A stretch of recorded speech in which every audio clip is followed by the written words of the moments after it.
Sunday म्हटला म्हणजे सकाळ अशी निवांत असते. कारण संडेच्या दिवशी ना मुलांच्या टिफिनची गडबड नसते, हसबंडची ड्युटी जाण्याची गडबड नसते. त्यामुळे ना सकाळची जी काही कामं आहेत ती अगदी निवांत असतात. पण ती निवांत कामं करण्याच्या नादात जी पुढची कामं आहेत ना ती भरपूर अशी म्हणजे लांबणीवर पडतात आणि ती नंतर आपल्याला खूप अशी घाईघाई करावी लागतात. आज तसंच माझ्यासोबत झालेलं आहे आणि आज मुख्य म्हणजे तुळशी विवाह देखील होता. त्याची देखील तयारी करायची होती.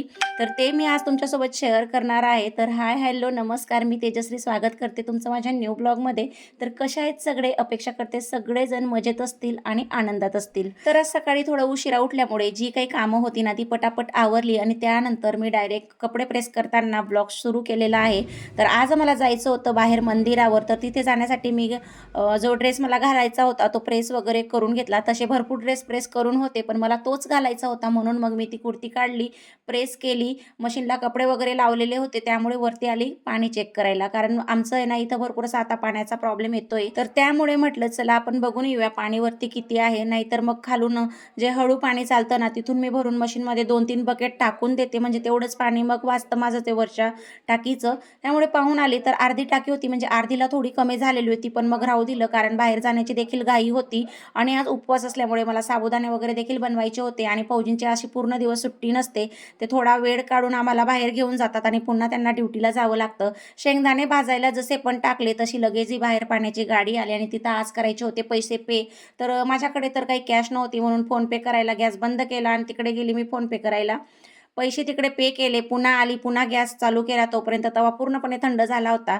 जेव्हा आपल्याला अशी काही घाई असते ना, तेव्हा अशी ही कामं अधूनमधून ही आपल्याला कामांमध्ये अडथळा आणत असतात. तसंच आज झालं. तर मग तिथून आल्यानंतर पटकन मी पुन्हा आता इथं शेंगदाणे भाजायला घेतलेले आहेत. बटाटे उकडून ठेवलेले होते ते काढून घेते. ते पण मला आता शिलून घ्यायचे आहेत. तसं तर साबुदाण्याची खिचडी बनवायला वेळ नव्हता. फक्त जी काही तयारी आहे म्हणजे तिथून आल्याबरोबर लगेच बनवता येईल असं ते सगळं मी रेडी करून ठेवणार आहे आणि तिथून आल्याबरोबर पटकन साबुदाणे बनवेन. कारण भरपूर असा वेळ जातो बाहेर गेलो का आपण ठरवल्याप्रमाणे येत नाहीत घरी. म्हणजे काही ना काही वेळ आपला तिकडे जातच असतो. तर हे बघा शेंगदाणे वगैरे भाजून झाले. पटकन मी रेडी झाली. मग हे आले होते घरी पण हे रेडी होत होते. मग तोपर्यंत मी पटकन असे हे बटाट्याची जी काही साल आहे ना ते काढून घेते. तेव्हाच काढण्याचं ठरवलं होतं पण ती गरम होती तर मग थोडं काढायला म्हणजे त्रास होत होता म्हणून मग मी म्हटलं पहिले रेडी होऊन जाते आणि त्यानंतर मग मी बटाट्याची साल वगैरे काढली. ते झाकून वगैरे ठेवली. किचन ओटा स्वच्छ केला आणि त्यानंतर आता आम्ही इकडे निघालेलो आहेत बाहेर. तर आज आम्हाला जायचं होतं. इथलं छान असं कामेश्वर मंदिर आहे महादेवाचं. खूप छान मंदिर आहे. तुम्हाला पुढे पाहायला मिळणारच आहे. तर तिथं जायचं आहे. तर त्यासाठीच मग मुलांना वगैरे मी रेडी केलं आणि आज ना आमच्याकडे बाहुबली द लेजेंड हा मूव्ही लागलेला होता. पण आम्ही दोघं बाहुबली पाहिलेले होते, फर्स्ट आणि सेकंड. त्यामुळे म्हटलं मग त्याच्यातलेच थोडेफार हे पार्ट याच्यात असतील. त्यामुळे मग आम्ही काही गेलो नाही. मी YouTubeला रिव्ह्यू वगैरे बघितले. तर म्हटलं चला आपण त्याच्यापेक्षा कुठेतरी बाहेर जाऊया. तर इकडे आम्ही निघालेलो आहेत आता मंदिरला जाण्यासाठी. तर मंदिराला जाण्याच्या पहिले ना आदित्यच्या डोळ्यांचं थोडं म्हणजे चेक करायचं होतं. 6 महिन्यानंतर चेक करायला सांगितलेलं आहे. तर ते पहिले चेक करणार आणि त्यानंतर मग आम्ही पुढे मंदिराला जाणार आहेत. कारण 1 वाजेपर्यंतच दुपारी डॉक्टर थांबतो. त्यानंतर मग डॉक्टर जातो. त्यामुळे मग आम्ही सगळ्यात पहिली इकडे दवाखान्यात आलो. तर इथं पहिले आता आदित्यला दाखवणार आणि त्यानंतर मग आम्ही पुढे मंदिरात जाणार आहोत. तर एक तर आम्हाला वाजूनच गेला होता इथं दवाखान्यातच आणि त्यानंतर मग पुढे भरपूर असा वेळ झालाच होता. तर इकडे चेक वगैरे केलं. डॉक्टर बोलले अजून 1 महिना त्याच्या डोळ्यामध्ये औषध टाका आणि हात चष्मा राहू द्या आणि त्यानंतर पुन्हा 1 महिन्यानंतर तुम्ही चेकअपला घेऊन या. तर तेव्हा ते सगळं काही झालं चेकअप वगैरे. त्यानंतर खाली आलो, दवाई वगैरे घेतली आणि इथं हे बघा इकडची जी काही डोगरी भाषा वगैरे आहे ना ती मला अजिबात कळत नाही. या बाईने माझं एवढं डोकं खाल्लं 5 मिनिटापर्यंत.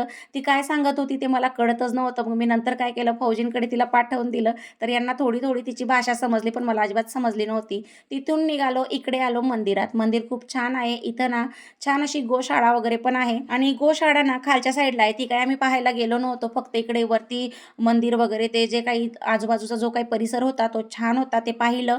तर खूप छान मंदिर आहे. इथं ना असं बोलतात, की म्हणजे जी काही आपण मनाची इच्छा असते ना, आपल्या मनाची इच्छा, ती जर मागितली ना, ती पूर्ण होते. म्हणूनच या मंदिराला कामेश्वर असं नाव दिलं गेलेलं आहे आणि त्याची पण एक पौराणिक कथा आहे तिथं.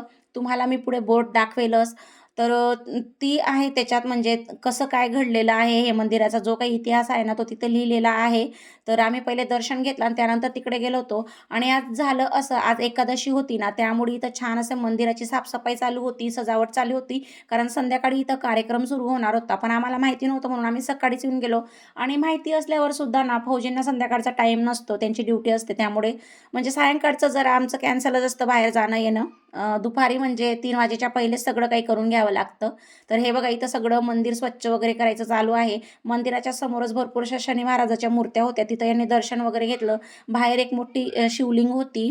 तिथं पण दर्शन घेतलं आणि त्यानंतर आम्ही इकडे आतमध्ये आलो. आतमध्ये ना 3 प्रकारच्या शिवलिंग आहेत आणि त्यांना वेगवेगळं नाव दिलं गेलेलं आहे. ते पुढे मी तुम्हाला व्हिडिओमध्ये दाखवणारच आहे. त्याची पूर्ण माहिती वगैरे पण त्यांनी दिलेली आहे. तर हे बघा, इथं छान असं खोलगट असं हे मंदिर आहे. आणि तिथं आम्ही आलो. स्वच्छता वगैरे झालेली होती आणि इथं ना प्रसाद वगैरे चढवायला चालत नाही. तिथं सगळं लिहिलेलं आहे त्यांनी. तर इकडे आतमध्ये आलो, यांनी दर्शन घेतलं आणि मी देखील दर्शन घेतलं. आणि इथं ना वरती म्हणजे कोणतं रूप आहे शंकरजीचं, इथं ते सगळं दिलेलं होतं. तर जे म्हणजे एका साईडला आहे ना, ते शंकरजींचं धड आहे, एका साईडला खाटूश्याम जे आहेत आणि एका साईडला त्यांचा घोडा आहे. असं म्हणजे त्यांनी 3 प्रकारे नावं वगैरे दिलेली आहेत आणि ती काहीतरी कथा आहे. त्याप्रमाणे ते म्हणजे तसं झालेलं आहे. म्हणूनच या शिवलिंगच्या अशा 3 पार्ट केलेले आहेत. मला तर पूर्णपणे माहिती नाही. पुढे बोर्डवर आहे. जेव्हा मी वाचलं ना, तेव्हा मला कळालं होतं.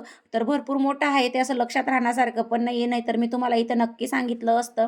छान आहे. इथं जो पण काही मनातली इच्छा बोलतो ना, ती पूर्ण होते असं म्हणतात. माझी तर एकच इच्छा असते, की माझा परिवार नेहमी सुखी आणि समाधानी राहावं. बस एवढंच. कारण देवाने सगळं काही दिलेलं आहे आणि आपण देवाकडे मागण्यापेक्षा आपल्याला देवाने जे स्वतःहून दिलेलं असतं आपल्या कर्मानुसार ना, तेच छान असतं असं मला तरी वाटतं. तर हे बघा, इथं ही नावं वगैरे दिलेली आहेत. इथं खाटू श्यामजीचा हा घोडा आहे, ही जी शिवलिंग दिलेली आहे. आणि त्यानंतर त्यांचं जे धड पडलेलं होतं ते आहे. अ, आणि हे मधले जे आहेत ना, ते शिवजी आहेत. म्हणजे जे मध्यभागी आहेत ते शिवजी आणि बाजूला खाटू श्यामजींचा घोडा आणि इकडे त्यांचं ते धड पडलेलं, असं त्यांनी हे 3 पार्ट केलेले आहेत. आणि ते तसं माहिती त्यांनी तिथं दिलेली होती. तेवढं मी तुम्हाला वाचून सांगितलं. पुढचा बाकीचा इतिहास माझ्या लक्षात नाही. पुढे मी बोर्डचा व्हिडिओ ॲड करणार आहे. तिथं तुम्हाला पाहिजे असलं तर तुम्ही वाचू शकता. छान मंदिर आहे. खूप छान मन प्रसन्न होतं अशा ठिकाणी जर आपण गेलो ना. कुठलंही मंदिर असू द्या, मनाला शांती लागते मंदिरात गेल्यानंतर. कुठलंही कितीही प्रॉब्लेम असले आपल्या डोक्यामध्ये ना, तरी छान म्हणजे असं आपलं मन आपण तेवढ्या वेळेसाठी शांत करतो, टेन्शन फ्री होतो आणि अगदी असं प्रसन्न वाटतं. त्यानंतर भरपूर अशा मूर्त्या दिलेल्या आहेत. इथं सगळ्या मूर्तींचं आम्ही दर्शन वगैरे घेतलं. त्यानंतर इकडे हे बघा, दत्तांचं पण एक मूर्ती होती, साईबाबांची मूर्ती होती, भरपूर मूर्त्या होत्या. छान वाटत होतं. आणि शिवलिंग तर भरपूर होत्या, म्हणजे 3-4 तर असतीलच आणि तिथं नंदी वगैरे पण होते. तर हे बघा, इथं ही एक जुनी शिवलिंग आहे. त्यानंतर इकडे आलो आम्ही आणि इकडे हे पुजारी वगैरे असतात, ते आपल्याला त्याबद्दल म्हणजे माहिती वगैरे सांगत असतात. आपल्याला हवं तर आपण बोर्डवरची माहिती पण वाचू शकतो, नाहीतर ते पुजारी आपल्याला ते सगळी तिथली माहिती वगैरे सांगत असतात.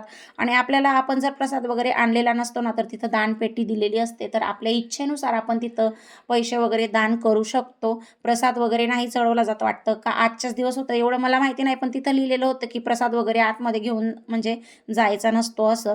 तर त्यानंतर इकडे आलो आम्ही. इकडे आल्यानंतर थोडा वेळ बसलो होतो. पुन्हा आम्हाला त्या पुजारींनी थोडीफार माहिती सांगितली, प्रसाद वगैरे दिला आणि त्यानंतर आम्ही इथून जाणार आहेत भाजी मार्केटला. कारण संडेच्या दिवशीच वेळ मिळतो असं भाजीपाला वगैरे आणायला. कारण इतरमध्ये सुट्टी वगैरे फौजींना मिळत नाही. त्यामुळे मग संडेच्या दिवशी जो काही सामान वगैरे आणायचा असतो तो आणतो. तर हे बघा, इथं प्रसाद वगैरे घेतला आम्ही आणि आता इकडे निघालो आहेत घरी जाण्यासाठी. घरी जाण्यासाठी नाही, मार्केटला जाण्यासाठी. तर इकडे गोशाळा वगैरे आहे ते पाहायला आम्ही गेलो, पण ती खालच्या साईडला होती म्हणून काही आम्ही खाली गेलो नाही. मग वरूनच जेवढं दिसलं तेवढं पाहिलं. इथं असं छोटंसं म्हणजे शेती वगैरे आहे वाटतं आणि हे बघा, इथं गोशाळा आहे खाली. तर आम्ही काही खाली गेलो नाही आणि लगेचच गेटच्या बाहेर निघाल्यानंतर इथं पतंजलीचं असं मोठं शॉप आहे. तर थोडाफार सामान घ्यायचा होता पतंजलीच्या शॉपमधून, म्हणून आम्ही इकडे आतमध्ये आलो. 1-2 वस्तू घ्यायच्या होत्या, पण वस्तू घेताना भरपूर असं म्हणजे आपल्याकडनं वस्तू घेतल्याच जातात. तर इकडे आलो. आयुर्वेदिक वस्तू असतात पतंजलीच्या म्हणून छान असतात, म्हटलं चला घेऊया. आमच्या आतमध्ये पण आहे, पण एवढ्या जास्त वस्तू नाहीत तिथं. जिथं एवढं म्हणजे सामान आहे ना, तिथं थोडं कमी प्रमाणात आहे. तर म्हटलं चला इथूनच आपण ट्राय करूया. तर भरपूर असं सामान घेतलं इथं. नाही करत माझा 1300 ते 1500च्या दरम्यान सामान गेला होता. थोडा थोडा घेतला तरी. आणि बाकीचा काही सामान असतो ना आमच्या कॅन्टीनमध्ये पण येतो पतंजलीचा, जसं की शॅम्पू, पुन्हा च्यवनप्राश वगैरे. तर शॅम्पू वगैरे तर काय मी पतंजलीचा यूज करत नाही, फक्त एक फेसवॉश घेतला होता मी इथून.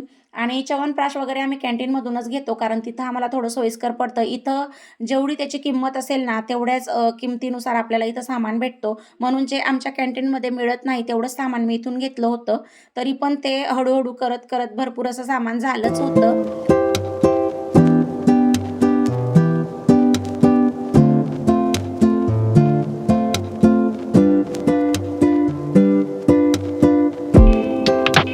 तर हे बघा इथं 1345चं सामान झालं, ते घेतलं आणि त्यानंतर पुन्हा निघालो. आता आम्ही इकडे मार्केटला थोडाफार भाजीपाला घ्यायचा आहे. तिथून पटापट भाजीपाला घेणार आणि लगेचच घरी जाणार आहे, कारण फौजींना खूप उशीर होत होता ड्युटीला जाण्यासाठी. तर त्यामुळे पटापट जेवढा भाजीपाला घेता आला तेवढा घेतला आणि लगेचच घरी निघालो.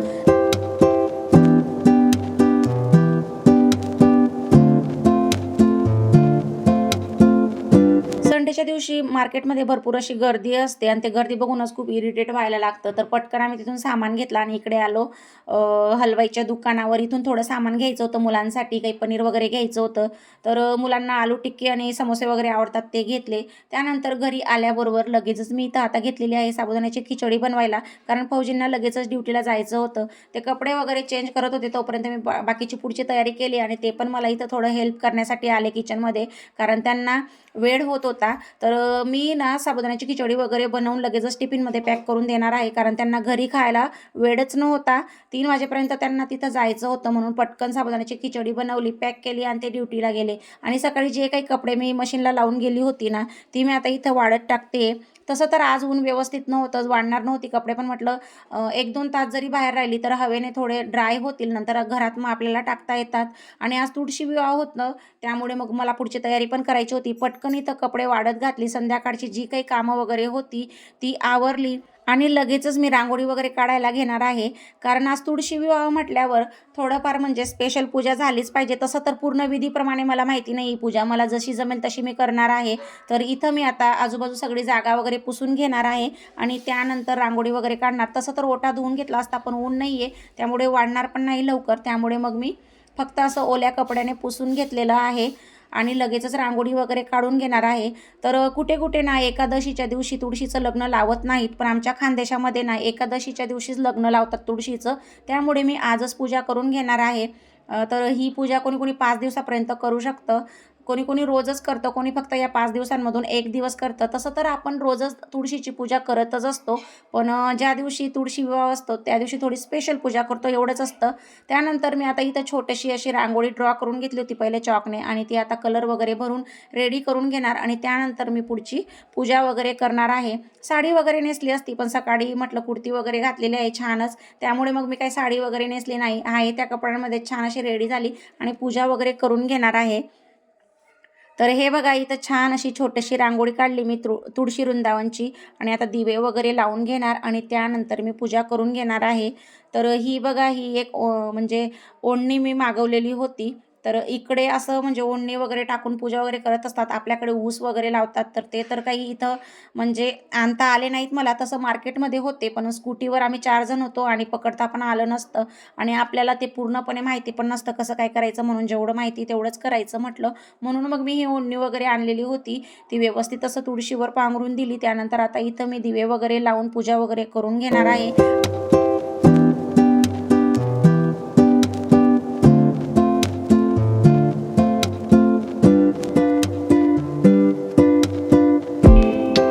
कुठलीही पूजा जर आपण मनोभावे केली ना, तर ती आपण कशी जरी केली तरी ती लागू पडते. फक्त म्हणजे आपल्या मनात भाव पाहिजे कुठल्याही पूजेविषयी. तर तसंच मी आता इथं छान अशी साधी सोपी पद्धतीने पूजा करून घेणार आहे आणि त्यानंतर संध्याकाळचा जो काही स्वयंपाक करायचा आहे पुन्हा उपवासाचाच तो करेन. पण पहिले मी व्यवस्थित असं मुहूर्तामध्ये ही पूजा वगैरे आटोपून घेणार. आणि मुलांचं फक्त एकच असतं असं काही राहिलं का दिवाळीचं, म्हणजे फटाके वगैरे फोडायचं. ते त्यांचे त्यांचे फटाके वगैरे फोडणार. तोपर्यंत मी आता ही पूजा वगैरे करून घेते. आणि आदित्य माझा इथं व्हिडिओ शूट करतोय, जरा मोबाईल हलवतोय, पण तरी तो त्या पद्धतीने म्हणजे ठीकच करतो व्हिडिओ शूट वगैरे. त्याच्या पप्पांपेक्षा तो ठीक करतो. यांना जर सांगितलं ना हे एवढं ठीक म्हणजे घेत नाही व्हिडिओ क्लिप्स वगैरे. आदित्य छान घेतो, कारण त्याला आता थोडी थोडी सवय झालेली आहे. कारण मी त्याला अधूनमधून सांगत असते की थोडा व्हिडिओ घे असं, मग त्याला सवय झालेली आहे. तर थोडाफार मोबाईल हलवतोच आहे, तरी तुम्हाला दिसत असेल व्हिडिओमध्ये. तर माझी पूजा वगैरे इथं आटोपल्यानंतर मुलांना देखील मी पूजा करायला सांगणार, आरती वगैरे बोलणार आणि त्यानंतर मुलांना मी फटाके फोडायला देणार. तोपर्यंत तरी मी देणार नाही, कारण आपण असं पूजा वगैरे करत असतो ना, तर मुलं मध्ये-मध्येच आपल्याला काही ना काही अडथळा आणत असतात. तर त्यामुळे त्यांना जे काही खेळायचं असतं ना, ते ते नंतरच देणार. आणि फौजी पण म्हणजे घरी आले नव्हते, कारण त्यांना वेळच नव्हता तेवढा. ते रात्री 9 ते 10 वाजेच्या दरम्यान येणार. मग तोपर्यंत ही पूजा कशी ठेवायची, त्यामुळे मग मी संध्याकाळी वेळेनुसार ही पूजा करून घेतली. तर हे बघा किती छान असं प्रसन्न वाटतंय. तर अशा पद्धतीने आजची ही तुळशी विवाहाची साधी सोपी पूजा मी केली. तुम्हाला कशी वाटली कमेंट करून नक्की सांगा. आणि जर तुम्हाला अशीच डेली रुटीनचे किंवा माझे पूजेचे ब्लॉग पाहायला आवडत असतील, तर प्लीज चॅनलला नक्की सबस्क्राईब करा. तर आजचा हा व्हिडिओ मी इथं स्टॉप करणार आहे. भेटूया पुढच्या व्हिडिओमध्ये. तोपर्यंत बाय अँड टेक केअर.